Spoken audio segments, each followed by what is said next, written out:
Boa tarde, pessoal. A gente está começando mais um Conversando sobre TI de hoje, no dia 24, e a gente tem um convidado especial, que é o professor Marcelo Leite. Hoje ele vai estar falando para a gente um pouquinho sobre como desenvolver uma arquitetura analítica de dados de alta escalabilidade. Então, eu agradeço a participação de todos. Professor Marcelo, fica à vontade para fazer essa apresentação. Aí a gente vai ter também um momento depois de troca, então de conhecer um pouco mais, o senhor também conhecer um pouco mais do trabalho que o Lina vem fazendo. Eu vou passar a palavra para a Júlia, então, para ela explicar o que é a Linea da parte científica. Obrigada pela participação. Obrigada, Mariana. Boa tarde, pessoal. Bom, não preparei nada formal, vou tentar só bater um papo um pouquinho, dar um pouquinho da introdução do que a gente é, né? A gente é uma associação sem fins lucrativos que administra o Laboratório Linea, e o Laboratório Linea é um laboratório de prestação de serviços para a ciência. Nós não fazemos pesquisa em astronomia propriamente dita, nós oferecemos serviços para poder viabilizar a pesquisa dos astrônomos. Então, tem várias frentes de trabalho. Nós desenvolvemos software voltado para a pesquisa de astronomia, para poder escalar os pipelines que o pessoal da ciência desenvolve para poder trabalhar com grandes volumes de dados. Nós oferecemos máquinas para o pessoal rodar, ciclos de máquinas, então temos um cluster de computadores, temos também acesso ao supercomputador Santos Dumont com projeto aprovado, com horas lá. Então, nós oferecemos também infraestrutura de hardware para os pesquisadores utilizarem e suporte na utilização. E a gente também faz acordos internacionais para viabilizar a participação dos pesquisadores brasileiros em grandes colaborações. Então, nós oferecemos serviços para essas colaborações, em hardware e software, em troca de vagas para que os nossos pesquisadores possam participar desses projetos e possam ter acesso aos dados. E tem também uma vertente do Linea que é de formação de pessoal. Então, em todas essas atividades, a gente envolve estudantes e tem bolsas de iniciação científica, bolsas de pós-doc, e aí o pessoal se envolve e aprende junto com a gente, tem essa transferência de conhecimento. Então, mais ou menos esse é o panorama de como que o Linea atua. Alguém quer acrescentar alguma coisa importante que eu tenha esquecido? Eu queria só acrescentar sobre o LSST, que dentre essas colaborações internacionais que a Júlia mencionou, que a gente vem participando ao longo dos últimos 15 anos, o nosso foco atual é o LSST, é um projeto muito grande, né? E durante 10 anos eles desenvolveram uma câmera, essa câmera já está sendo instalada no Chile, já foi construído um observatório lá no Chile, e durante 10 anos vão ser coletadas imagens diversas, e nós fazemos parte dessa colaboração e está sob a nossa responsabilidade, tanto como parte dessa contribuição, né, chamada In-Kind Contribution, o desenvolvimento de aplicações e também a disponibilização de um centro de dados, um centro de acesso a dados, que vai fazer parte de uma rede de outros centros de acesso a dados que estão espalhados ao redor do planeta.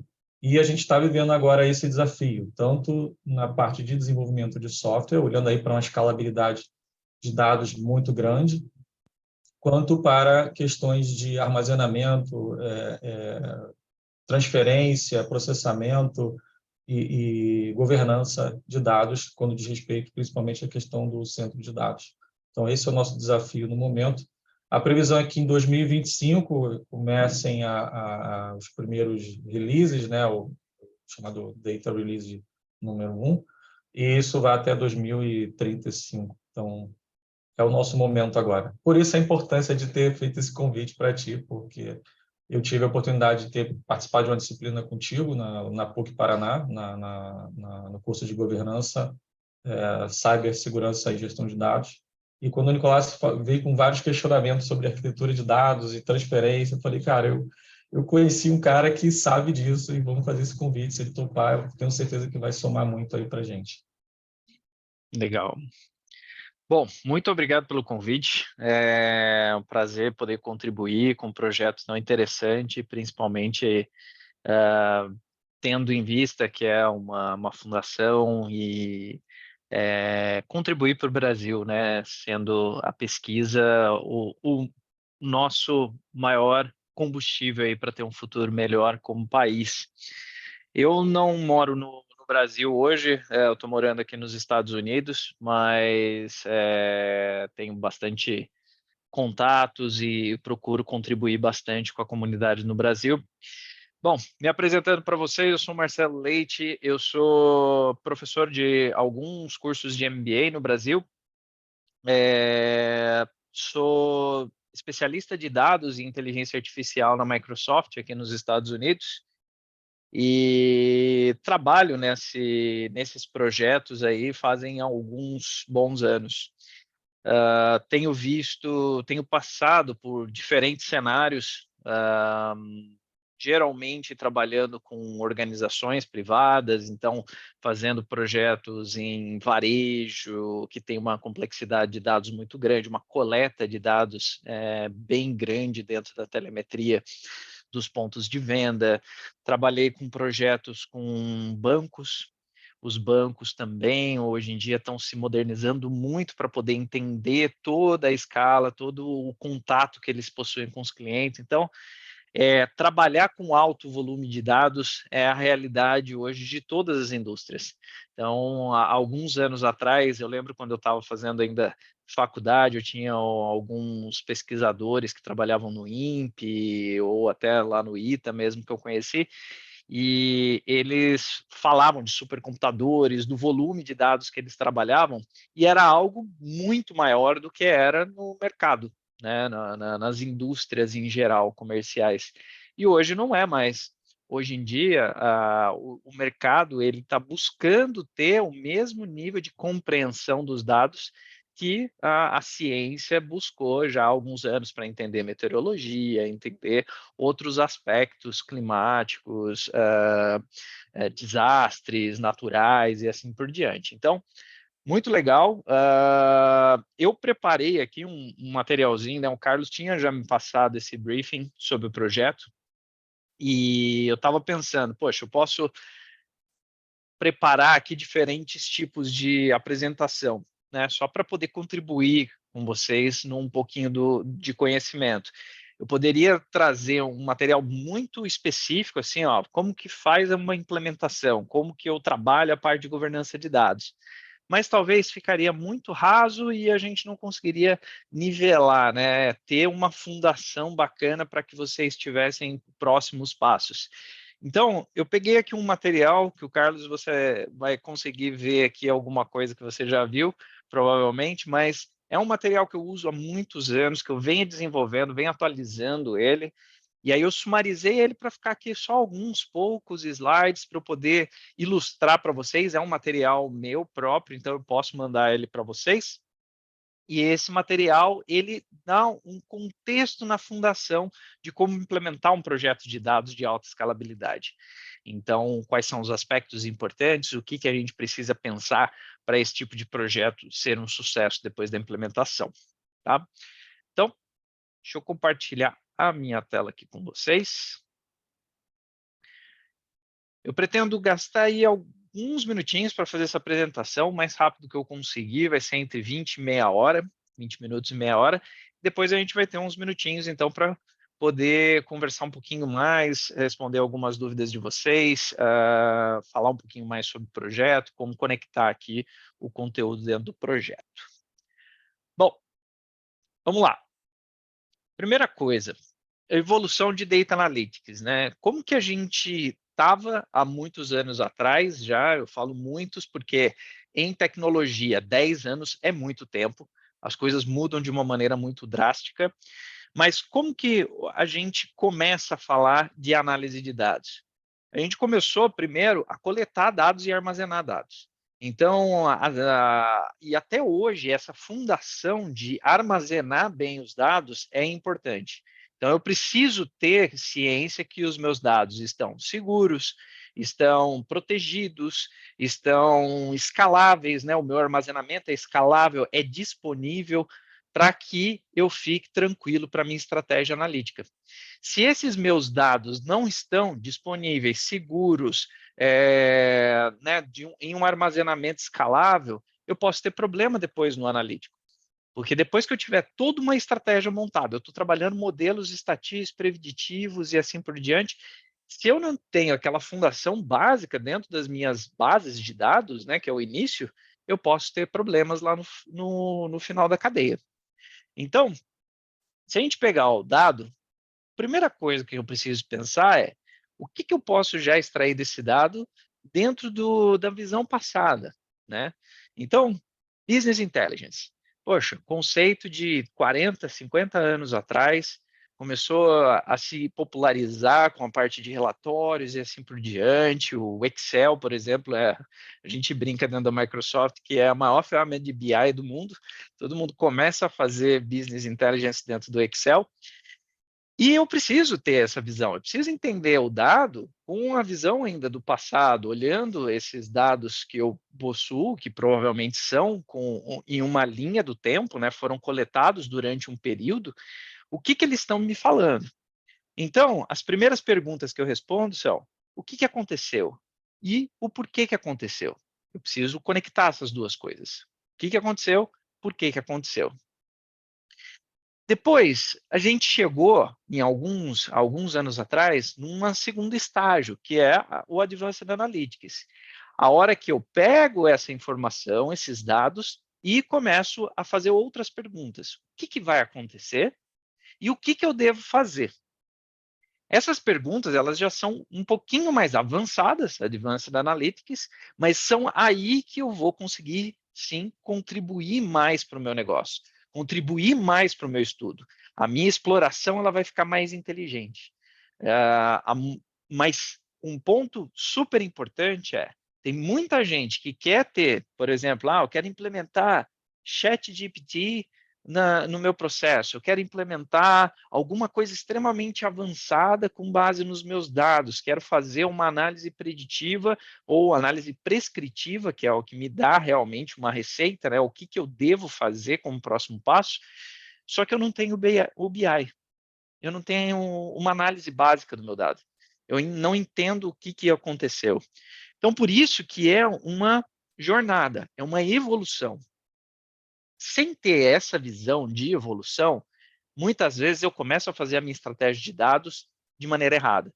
Eu começo a me basear em perguntas que eu deveria pensar no futuro, começo a conectar essas perguntas no começo, e aí eu faço toda a minha estratégia baseada em perguntas que eu não vou responder no início da minha jornada. Eu preciso ter uma fundação, uma estruturação, para aí sim chegar a poder ter automações de decisão, por exemplo. Tá? Mudando aqui, então, como que eu começo a construir isso dentro de uma estratégia? Não importa, de novo, se é uma estratégia de uma base de dados que já existe, uma base de dados que vai ser construída. Eu tenho trabalhado bastante com fintechs, com startups, que vão começar a montar a sua base de dados ainda. Elas não têm volume de dados, só que a estratégia é a mesma. Eu ainda preciso pensar em qual vai ser a minha fundação, como essa informação, esse dado, né, que ainda não é informação, ele vai entrar dentro dos meus processadores para gerar informação, gerar algo que eu vou poder utilizar na minha tomada de decisão. Então, tanto no mundo científico quanto no mundo privado ou em public sector, por exemplo, aqui nos Estados Unidos eu trabalho com cidades, estados americanos, a fundação é a mesma. O que eu preciso fazer para montar a minha arquitetura de dados? Primeiras decisões. Eu vou utilizar cloud computing? Eu sei que vocês trabalham com ofertas de hardware. E, com certeza, as ofertas de vocês são ofertas especializadas, ofertas diferentes, muitas vezes, do que existem na cloud computing. Mas é interessante eu fazer uma conexão, eu já pensar que, num momento que eu tiver 5 petabytes ou 500 petabytes de dados, será que o meu hardware é suficiente ou eu vou precisar ficar a cada 3 meses, 6 meses fazendo um refresh do meu hardware? É uma primeira decisão. A minha fundação de infraestrutura, ela tem que ser pensada de uma maneira que eu não tenha limites.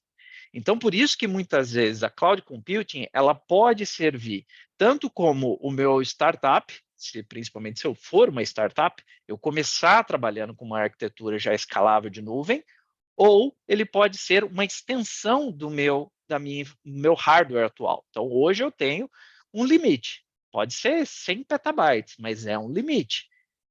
Como que eu conecto isso? Como que, a partir dos 101 petabytes, eu posso trabalhar com a minha infraestrutura de cloud? Então, eu já penso desde o início dentro dessa arquitetura. Eu não estou citando todos os pontos aqui, mas são pontos importantes. Identidade, como que vai ser a minha autenticação, o meu controle de acessos a essa informação.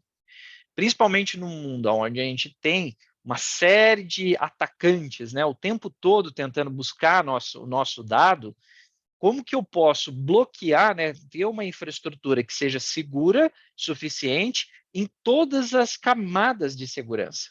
A primeira camada, a camada básica, é o acesso, login e senha. Como que eu vou fazer a autenticação dessa infraestrutura?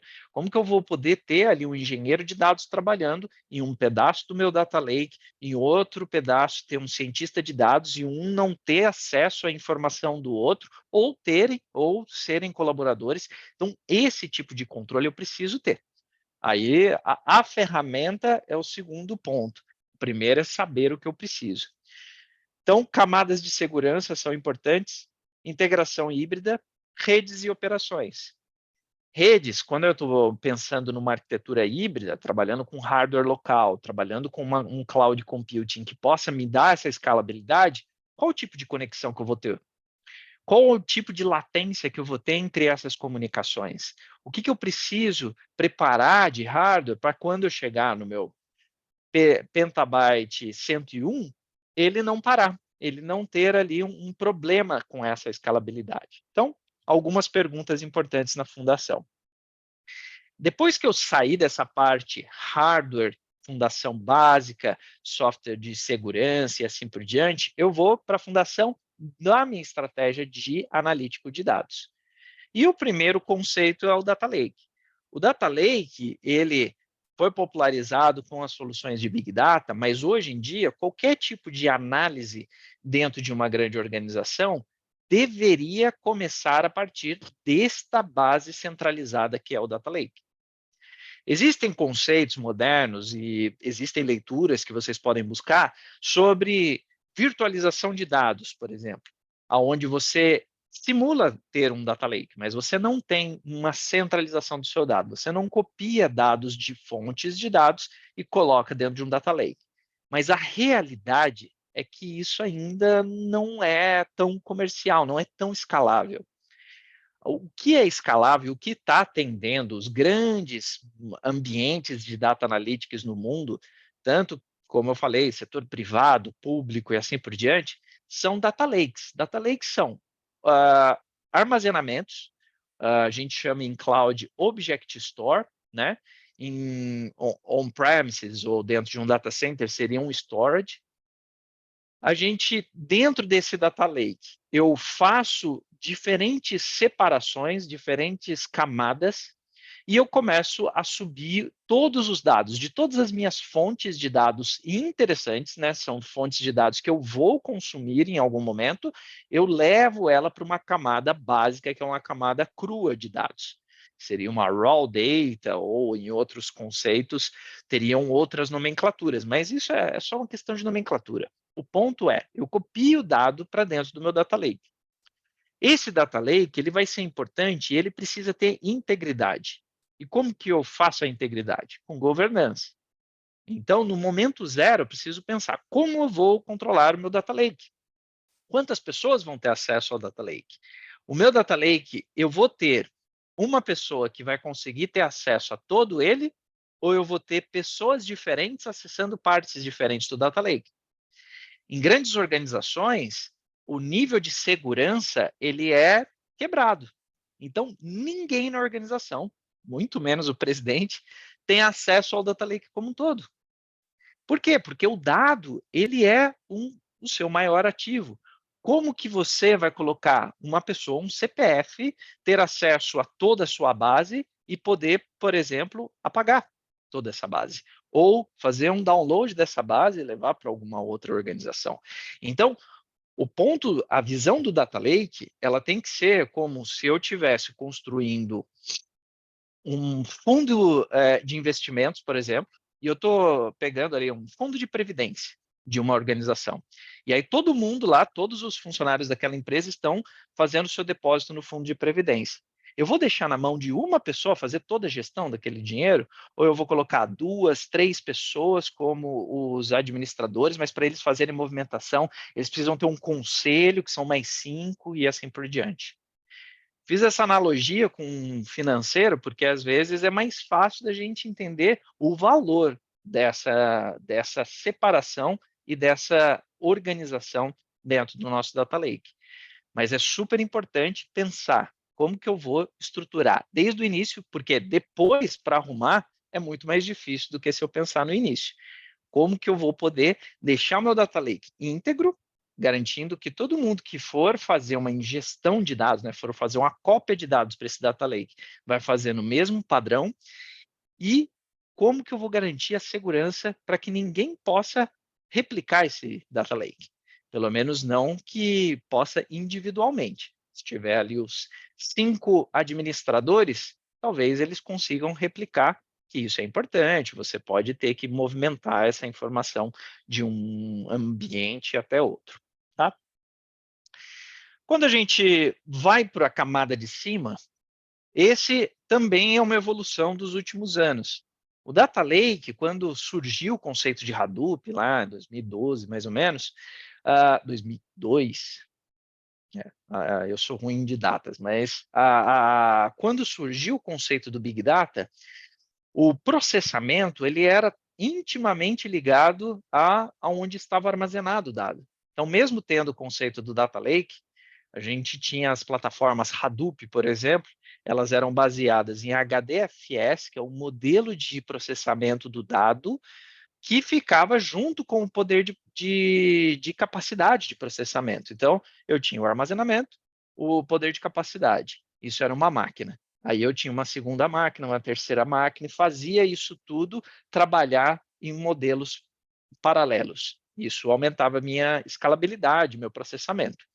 Hoje em dia, nas arquiteturas escaláveis, eu separo armazenamento do processamento. Então, por isso que dentro desse chart está exatamente separado. O meu Data Lake, ele pode ser um grande repositório, e o ideal é que ele seja. Mesmo que eu tenha uma redundância desse grande repositório em alguma outra localidade. Por exemplo, a cloud, ela pode nos proporcionar regiões do outro lado do mundo que replicam a nossa informação, nosso dado, para preservar, para eu ter um backup near real time, né, quase que em tempo real, dessa informação do meu data lake. Então, eu não preciso me preocupar, por exemplo, de ter um desastre ou uma pessoa que foi lá e apagou acidentalmente alguma parte da minha informação.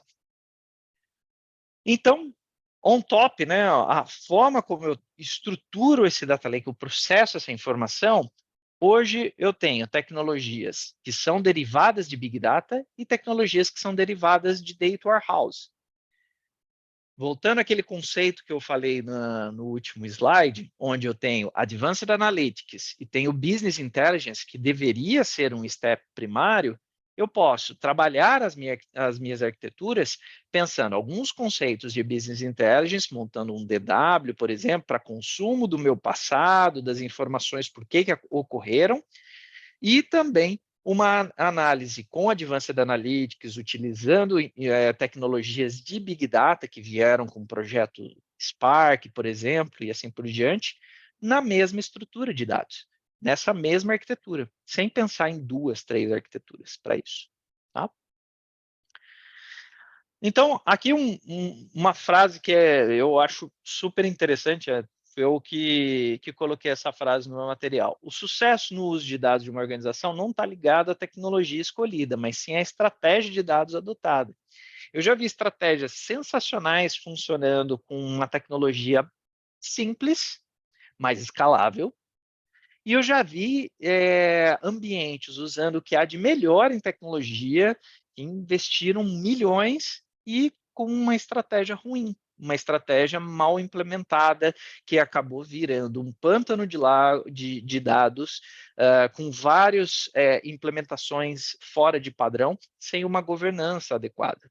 Então, o ponto está na estratégia. E aí vale padrão, vale governança, vale controles desde o início da adoção.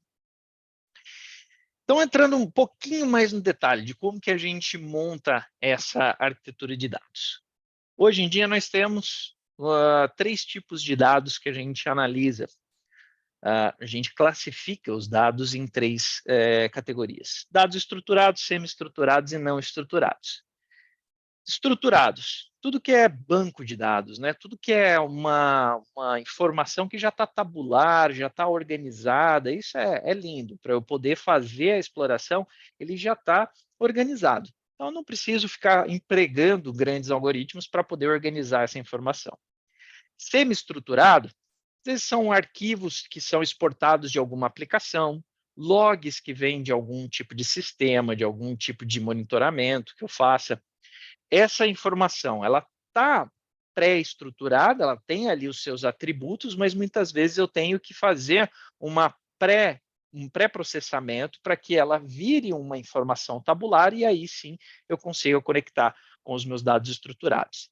E eu tenho os dados não estruturados, que hoje em dia é o grande diferencial no mercado privado, por exemplo, no momento que você fala perto do seu celular, por exemplo, e você recebe uma promoção daquilo que você falou, ou até mesmo uma foto que você tire, você subiu na sua rede social, aquela foto é utilizada num processamento interno para identificar algum tipo de coisa ali que você tenha dentro daquela foto, por exemplo, uma roupa, uma marca que você está, e isso é utilizado também para fazer uma campanha publicitária para você.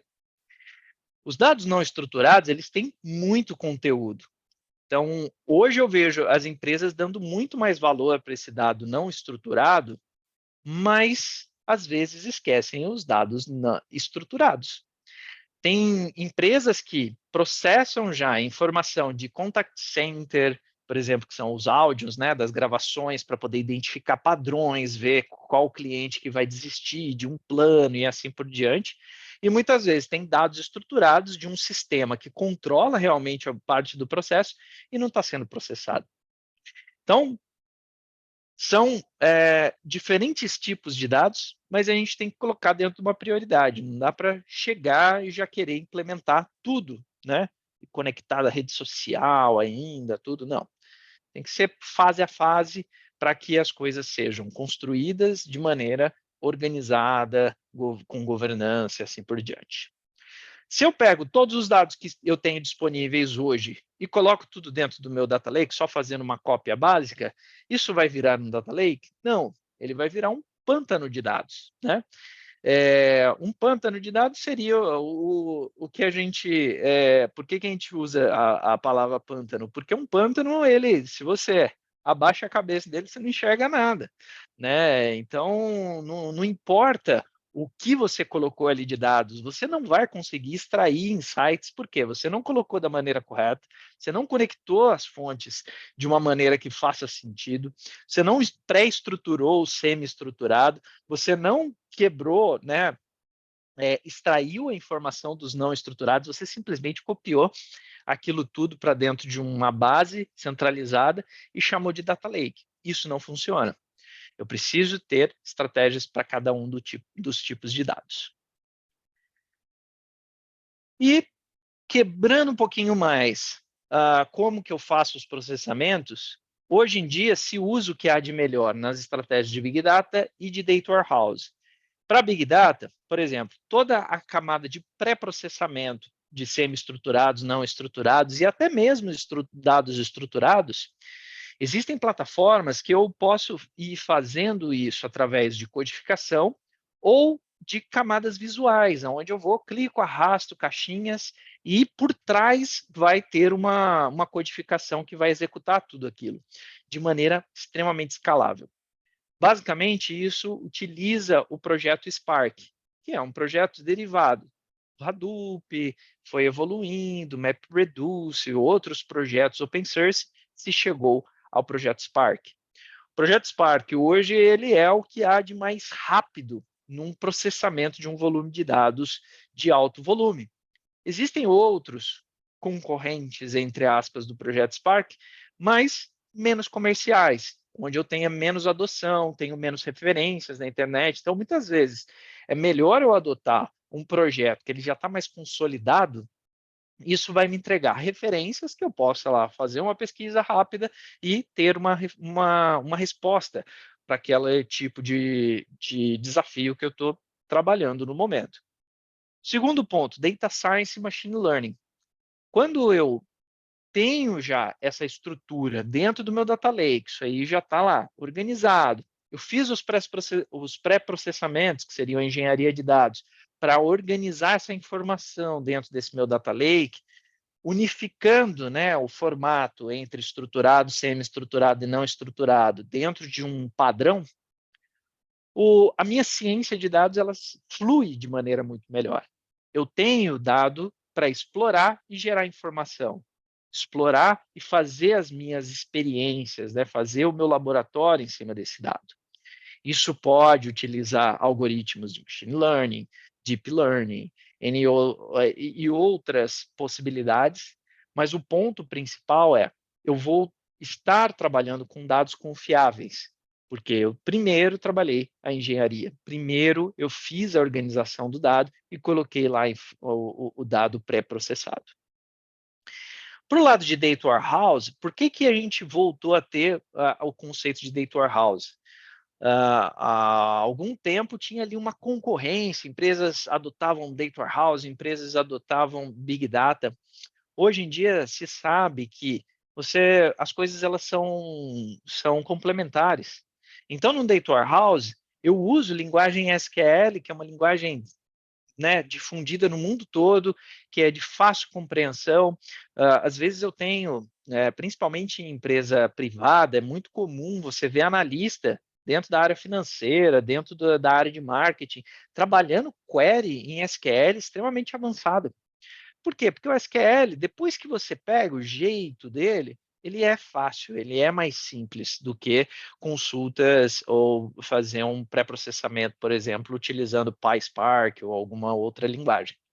Então, a exploração baseada em SQL é interessante, principalmente no conceito de Self-Service BI. No ponto de vocês, do projeto de vocês, provavelmente em algum momento vocês vão ter alguns usuários que vão conectar dentro dessa parte de dados para gerar relatórios.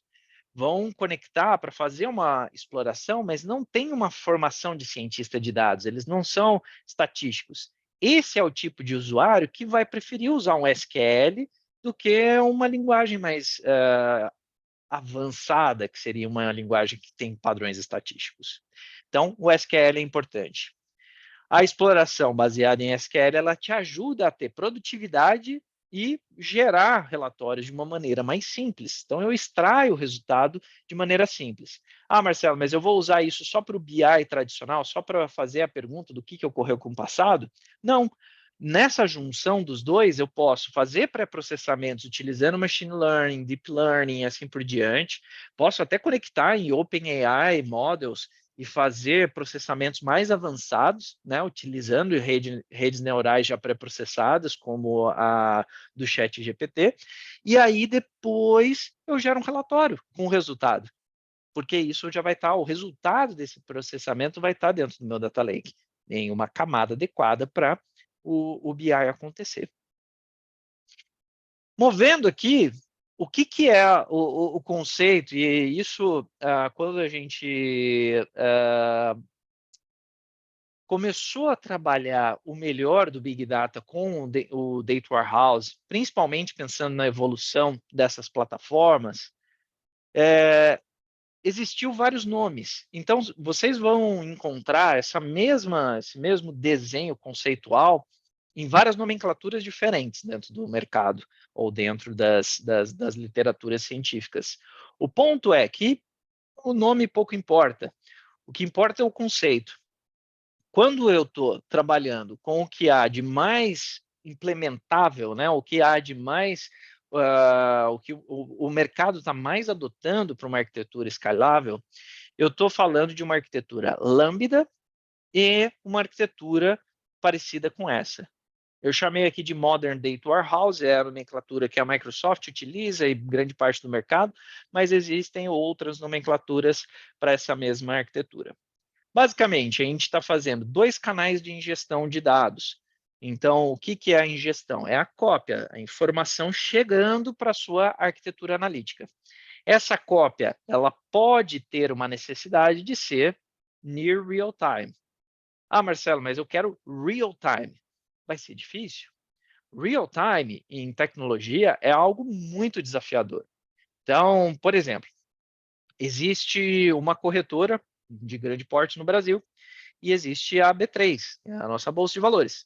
Essa corretora, ela precisava ter um acesso à informação da B3 no mínimo, né, no milissegundo possível. O que eles fizeram para ter o mais rápido possível? Não é real time. Eles criaram uma fibra ótica que sai dessa corretora e vai dentro da B3, fisicamente. Isso ocorre em alguns casos específicos, para eu chegar o mais próximo possível do real time. Porém, o real time, ele sempre é um desafio. Eu não tenho uma maneira de fazer uma ingestão, uma cópia de dados, sem que eu tenha um mínimo ali de latência. Tá? Agora, essa latência, ela é importante para o meu negócio ou ela é desprezível? Muitas vezes ela é desprezível. Ah, vou demorar 2 segundos aqui para copiar a informação. Tudo bem, é praticamente real time.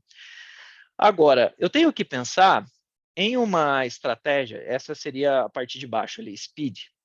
Eu estou trazendo essa informação. Eu preciso trazer tão rápido assim? Ou essa base ela está sendo construída lá pelo sistema ou por uma exportação que eu venho fazendo de algum local, uma API, assim por diante, e eu posso fazer uma cópia em carga, né? Cópia batch para dentro da minha estrutura analítica. Se eu puder fazer a cópia, isso me facilita, isso vai trazer uma maior produtividade para eu trazer essa informação. Então, eu tenho que dosar ali no meu esforço versus o meu resultado, o que eu vou fazer near real time e o que eu vou fazer em cargas batch, copiando de maneira mais massiva essa informação. Mas tudo isso vai vir para dentro do meu data lake, aonde eu vou pré-processar, que é o prep and train. Então, eu faço o pré-processamento dessa informação e faço os treinamentos, se eu estiver trabalhando com modelos. E eu tenho a plataforma de Data Warehouse, onde eu implemento o que vai ser consumido pelo BI. Então, eu preparo a informação para que os relatórios possam ser criados. Agora, dentro de todos aqueles aspectos, eu poderia entrar em detalhe em cada um deles, porque cada um tem particularidades, mas eu escolhi aqui o Data Lake como um modelo de exemplo, e eu acho que esse é o principal ponto de análise e de reflexão no começo de uma implementação de Data Analytics. Como eu vou organizar meu Data Lake? Se vocês pesquisarem sobre isso, vocês vão ver também diversos conceitos diferentes, diversas metodologias diferentes. Essa aqui é uma metodologia que foi criada alguns anos atrás, não tenho, tem um autor, tá? Não lembro o nome da pessoa, mas ela foi bastante difundida pelos fundadores do projeto Spark, com a Databricks. A Databricks é uma empresa, né, uma empresa privada que foi fundada por pesquisadores que tinham desenvolvido o projeto Spark, alguns deles, né, não todos. E aí, quando eles montaram a Databricks, eles começaram a pensar, poxa, como que a gente pode melhor organizar um data lake? E eles difundiram essa estrutura usando bronze, silver e gold, sem ter uma nomenclatura. No mercado, você encontra raw, trusted, and serve, tem várias nomenclaturas diferentes. Mas lembrando só, para ficar claro para todo mundo, lembra que o data lake é um storage, um armazenamento. Na nuvem, a gente fala que é um object store, porque é um armazenamento de objetos. Você vai colocar lá toda a sua informação. Agora, eu preciso organizar isso, senão vira um pântano. Bronze é uma camada inicial, meu dado está chegando, eu vou colocar ali. Aí eu começo a fazer os pré-processamentos e levo essa informação, tanto de não estruturados, semi-estruturados e estruturados, em uma roupagem organizada para a segunda camada, que é a Silver. Quando eu tenho esse dado já pré-estruturado dentro da Silver, eu já posso habilitar ciência de dados, eu já posso começar a explorar essa informação, mas ela ainda não está preparada para um relatório, por exemplo. Quando eu faço as métricas, agrego os dados, faço os agrupamentos necessários, eu coloco a camada Gold, que seria a minha camada de consumo, a camada preparada para relatórios. Então, um outro ponto super relevante para eu poder trabalhar dentro dos meus projetos analíticos é o aspecto da governança. Como que eu posso preparar a minha governança de dados de uma maneira que eu tenha essa arquitetura, ela seja escalável e eu não me perca no meio do caminho. Eu não tenha um problema ali de falta de organização, né? As coisas saem de um padrão, eu tenha administradores que deixam a minha organização e eu perca algum tipo de acesso. Então, a governança, ele é um aspecto que eu preciso também me debruçar e definir os meus padrões. Aqui estão alguns pilares desses padrões, também não vou entrar em muito detalhe, mas é uma mensagem que eu queria deixar para vocês. A governança ela é baseada em pessoas, então eu preciso identificar quantos administradores que eu vou ter dentro do meu data lake. Quem vai ser o administrador da camada Gold? Quem vai ser o administrador da camada Silver? Quem vai ser o administrador da Bronze? E eu vou ter uma pessoa que vai conseguir montar tudo ou vou ter pessoas diferentes quebradas para que ninguém tenha o acesso master a avaliar todo o meu data lake? Processos. Quando tiver um novo pipeline, uma nova ingestão de dados, como que ela deve ser feita? Ela deve ser feita via código, ela deve ser feita, implementada near real time, quando devo utilizar a ingestão batch, quando eu devo utilizar real time. Policies. Eu vou trabalhar com dados privados aqui, LGPD, eu vou trabalhar com qualquer tipo de informação que possa ter algum tipo de problema jurídico, por exemplo, ou não. Se eu for trabalhar, eu preciso pensar nisso desde o início. Eu vou ter uma camada security dentro do meu data lake só para trabalhar aqueles dados? Quem vai acessar esses dados? Esses dados vão ser minimizados, né? Eu vou mascarar essa informação ou eu vou deixar ela aberta? E o último ponto, tecnologia, que eu acho que é um ponto que sempre bate sobre como que eu vou implementar. Eu vou trabalhar com hardware local, vou trabalhar em cloud, vou trabalhar de uma maneira híbrida, vou trabalhar com uma tecnologia Snowflake, Databricks, Synapse, AWS Redshift ou qualquer outra dessas tecnologias, ou um Hadoop básico, vou instalar aqui.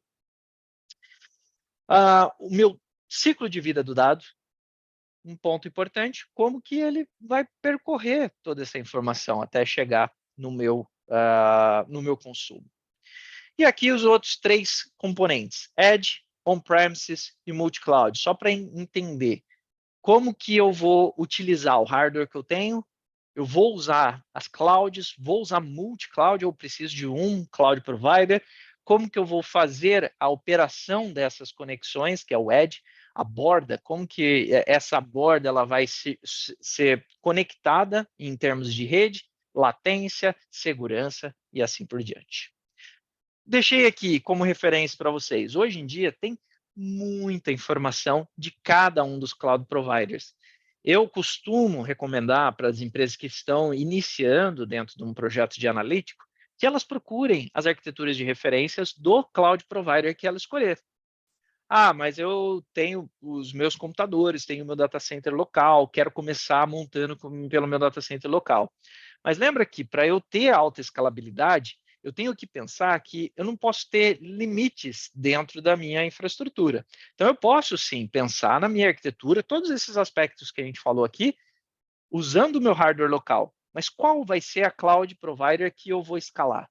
Qual vai ser a cloud provider que eu vou estar ali conectado e seguindo os mesmos padrões para que eu possa escalar com ela, para que ela possa ser vá tirar os meus gargalos de infraestrutura para que a minha arquitetura seja realmente escalável. E aí, passando, eu deixei aqui um último slide, não vou entrar tanto nesse detalhe para deixar aí um tempo para a gente poder conversar, mas o que eu considero para definir uma solução de dados? São esses 4 pilares que eu vejo a maioria das empresas e do setor público também tomando cuidado para analisar, para definir qual que vai ser a plataforma tecnológica, mas esse é muito particular. Muitas vezes eu não vou usar Cloud Provider no primeiro momento, vou usar o hardware que eu tenho, vou começar utilizando uma tecnologia open source, ou eu vou trabalhar com uma tecnologia licenciada para eu ter suporte, para eu ter referências na internet. Então, são aspectos muito particulares. E aqui, a última mensagem para vocês. Eu tenho um livro, né, que eu lancei no final do ano passado. O meu livro ele é um livro para profissionais que estejam começando a jornada de Data Analytics. Então, ele é um livro que ele pega esses conceitos em detalhes e coloca esses conceitos todos para serem implementados utilizando tecnologia Microsoft Azure. Então, muitas vezes, esse livro está sendo recomendado por alguns professores de faculdade também, que são parceiros meus, obviamente, mas uma coisa que a gente buscou trazer com o livro é uma aplicabilidade prática. Ele não é um livro só de conceitos, mas também não é um livro só de parte técnica. Ele é um livro que sai do conceito e fala, esse conceito aqui que a gente pegou no capítulo 1, olha, nesse capítulo aqui a gente já está começando, vamos implementar esse pipeline utilizando essa tecnologia. Ou esse outro conceito que você aprendeu, vamos fazer dessa maneira aqui, e você vai fazendo os labs e consegue ir aprendendo tudo através dos exercícios. Então, meu livro está aqui. Para o Brasil é um pouco mais difícil comprar o livro físico, mas hoje em dia a gente usa muito mais livro virtual. Ele tem aqui no QR Code, vocês vão encontrar o link direto para a editora, porque aqui nos Estados Unidos ele é vendido pela Amazon, mas se entra na Amazon pelo Brasil, tem que trocar a loja para os Estados Unidos, é bem complicado.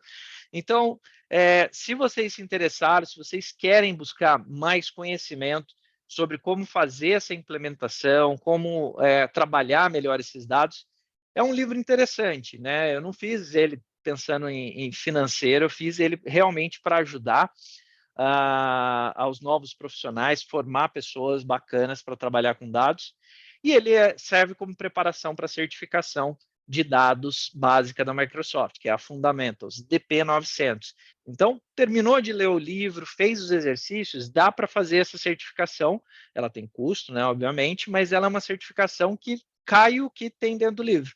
E o livro tem vários simulados, tem um último capítulo que eu deixei só questões específicas da prova que podem ajudar vocês nessa formação, tá? Eu deixo aqui minhas redes sociais também, meu LinkedIn, meu YouTube. Eu tenho postado muito no LinkedIn, dou bastante dicas lá. Vocês vão acompanhar esses conteúdos. E no YouTube eu pretendo agora voltar a fazer algumas aulas gratuitas lá, ensinando alguns conceitos, entrando em alguns detalhes, para que também eu possa contribuir por esses canais, tá bom?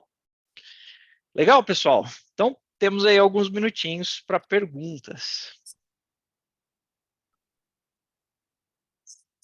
Posso entrar?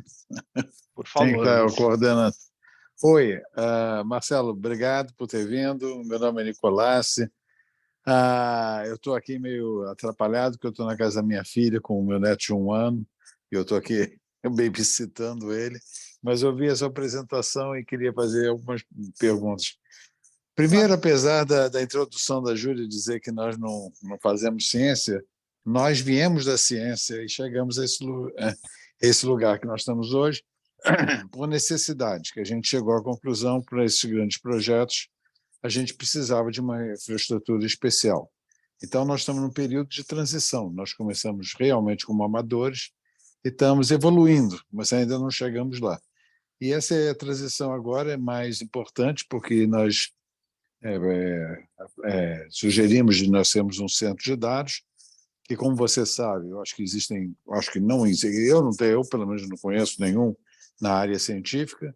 Então nós estamos assim um pouco de pioneirismo e muito problema também de loss in translation, né? A gente tenta fazer a ponte com o pessoal da ciência de computação, mas a gente nem sempre entende a linguagem deles e eles não entendem a nossa linguagem. Como nós estamos no processo de fazer a aquisição de equipamentos também, a minha pergunta principal é a seguinte: os conceitos eu entendo tudo, tá? Mas quando eu tento formular no meu linguajar, eu fico meio perdido, eu devo confessar. Então, eu gostaria assim, de ter um assessoramento. Que tipo de perfil, ou se você tem alguma recomendação para fazer, de alguém que possa nos assessorar nesse projeto? Nós temos que expandir. Tem várias coisas. Você falou de ter visão de cloud. Sim, nós temos essa visão. Acho que o projeto LSST, na verdade, já está mais da metade nas nuvens.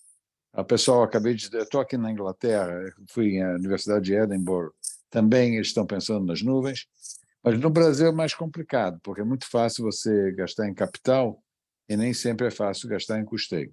Então, a primeira coisa que se coloca é o seguinte: as decisões que a gente pode tomar hoje podem impactar no futuro, como você disse. Isso me mete medo, me deixa profundamente inseguro.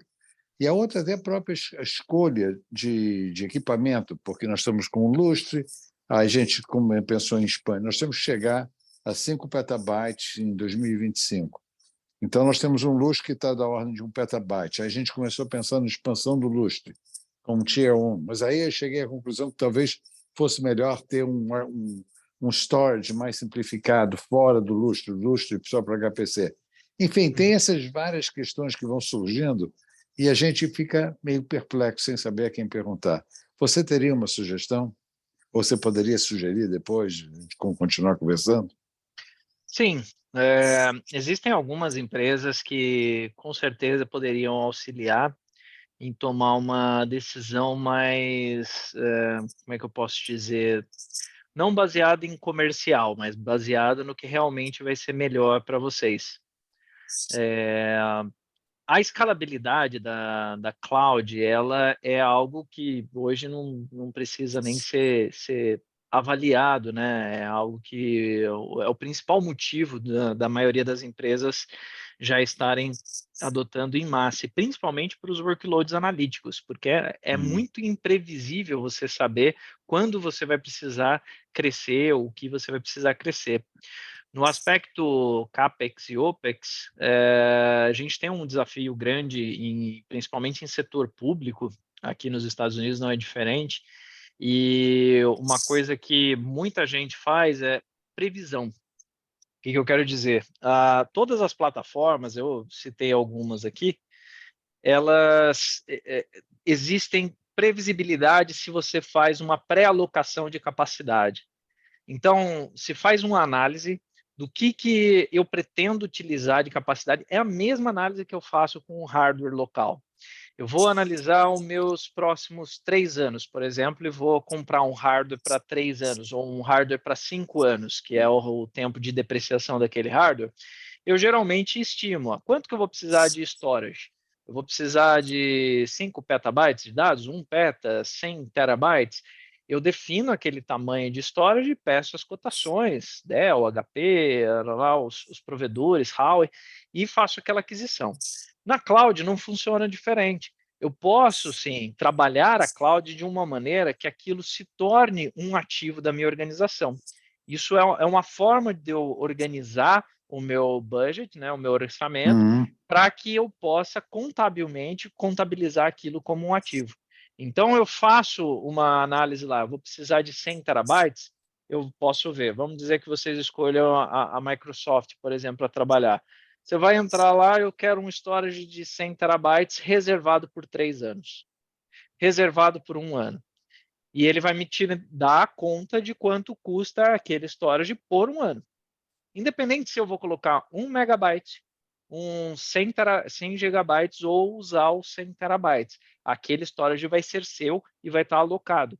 Isso contabilmente consegue ser manipulado internamente para que, poxa, aquilo é um ativo. A empresa, se fosse no setor privado, por exemplo, se eu estiver reportando e eu vou passar por uma aquisição e eu preciso reportar meus ativos, eu falo, eu tenho aquele hardware garantido, porque eu fiz reserva durante 3 anos. Então, esse desafio de ter uma previsibilidade e ter um controle do que eu faço de aporte e investimento, depois tem o retorno, existem algumas metodologias, alguma forma ali de trabalhar contabilmente com a cloud para que ela seja viável. Tá? Uhum. Agora, ter uma assessoria é muito interessante. E aí eu posso recomendar algumas para vocês no final da sessão. Eu penso Tá. aqui com os meus contatos no Brasil e eu recomendo para vocês. Tá, isso aí para mim seria a coisa mais importante, porque realmente eu me sinto muito inseguro de tomar decisões, principalmente envolvendo dinheiro público, que sem ter a base, né, que me justifique uma decisão A ou B. Olha, Marcelo, muito obrigado, muito interessante, e obrigado por ter vindo, disponibilizado o seu tempo, tá? E eu vou Imagina. pedir licença, porque eu tenho que tomar conta do neto. Tchau. Tchau, tchau, até logo. Mais Eu não alguma pergunta, pessoal? Tem mais um minutinho.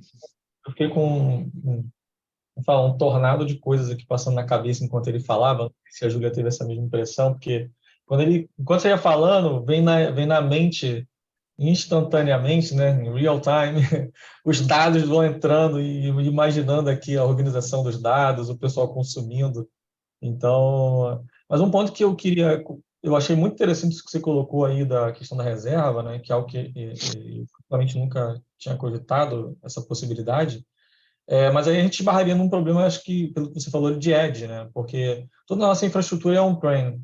Então, e hoje essa infraestrutura ela está lá no LNCC, no Laboratório Nacional de Computação Científica, em Petrópolis, e aí a gente esbarraria num ponto aí que seria como, por exemplo, se a gente optasse por essa estratégia, como que eu faria para tirar esses dados de lá? Como que eu faria para fazer esse tipo de movimentação de dados, né? Porque a gente ficaria muito limitado à questão da rede, né? Da latência de rede, do gargalo de rede. Existe projeto para levar o link... hoje o link é de 10 gigabits, né? Que conecta o Laboratório Nacional. A gente, por problemas obsolescência dos nossos equipamentos, a gente está funcionando só 1 gigabit, a gente está trabalhando para adquirir um novo equipamento para chegar aos 10, mas já tem um projeto em andamento pela Rede Nacional de Ensino e Pesquisa, RNP, para levar o link a 100 gigabits, né? Já avisando exatamente essa necessidade futura. Então, mas de qualquer maneira, eu não acho que isso chegue ou fique pronto até 2025, até começar o projeto. Mas como é que a gente poderia lidar com essa questão do gargalo de rede? Um ponto, assim, posso falar que 90%, eu não tenho exatamente esse número, mas a grande maioria dos ambientes atuais são híbridos. Dentro do mercado, dentro do setor privado, público e por aí vai. Por quê? O ambiente analítico, mesmo que ele nasça na nuvem, as bases de dados, os sistemas, muitas vezes eles precisam estar dentro do data center. Ou eles simplesmente não foram migrados ainda para a nuvem e eles precisam se comunicar. Então, esse desafio, essa pergunta, essa análise, ela é feita na maioria dessas organizações.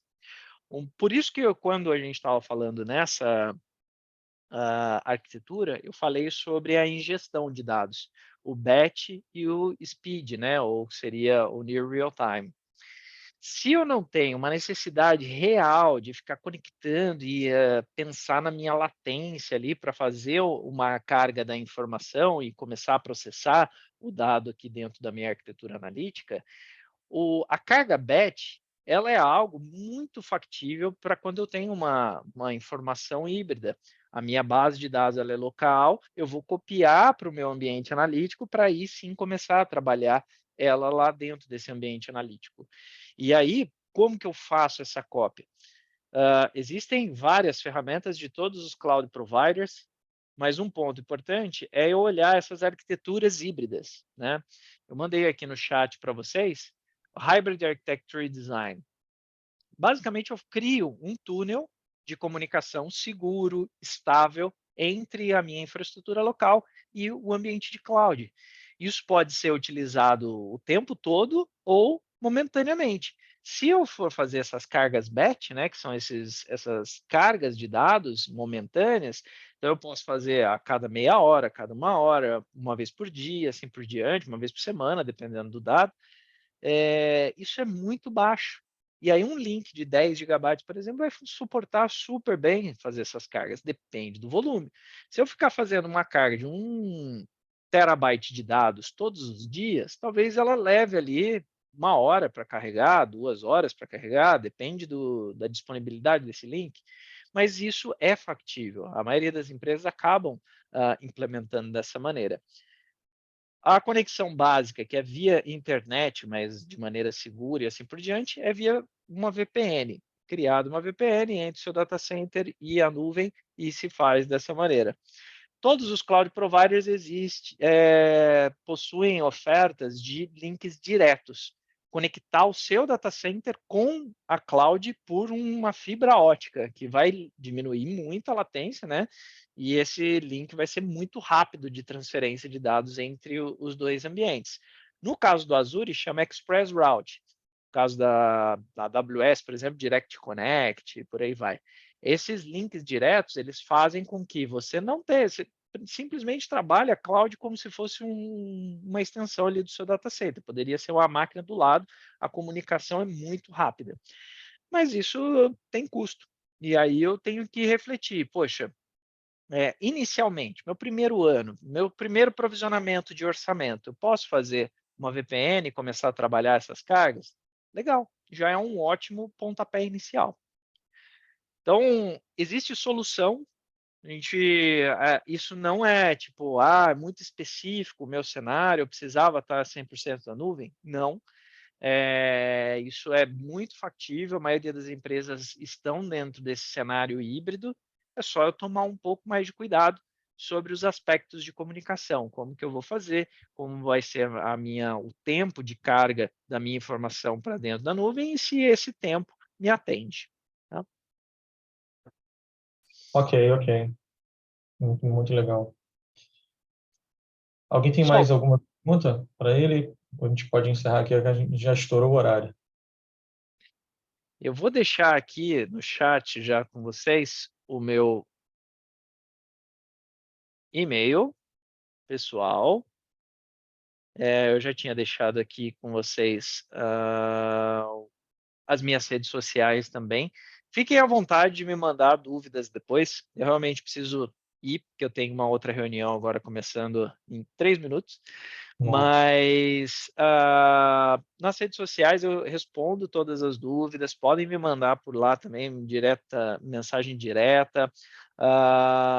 O que eu puder contribuir, se a gente quiser marcar uma outra sessão mais para frente, a gente pode marcar, aí a gente entra mais em detalhes, vocês podem me dar alguma insumo, né, para trabalhar, a gente evoluiu nesse aspecto, a gente já tem essa visão, eu posso ajudar também, tá bom? Foi um prazer participar aqui com vocês. Muito obrigado pelo convite. Prazer foi Prazer foi nosso. Muito Marcelo. muito obrigada aí pela atenção. Se puder também compartilhar os slides, Vou a compartilhar. gente agradece. Vamos Para mastigar vocês agora primeiro. o conteúdo internamente. Legal. Obrigado, pessoal. Uma Um ótima abraço. tarde aí para Obrigada, vocês. tchau, tchau. Tchau, tchau. Parar aqui a gravação.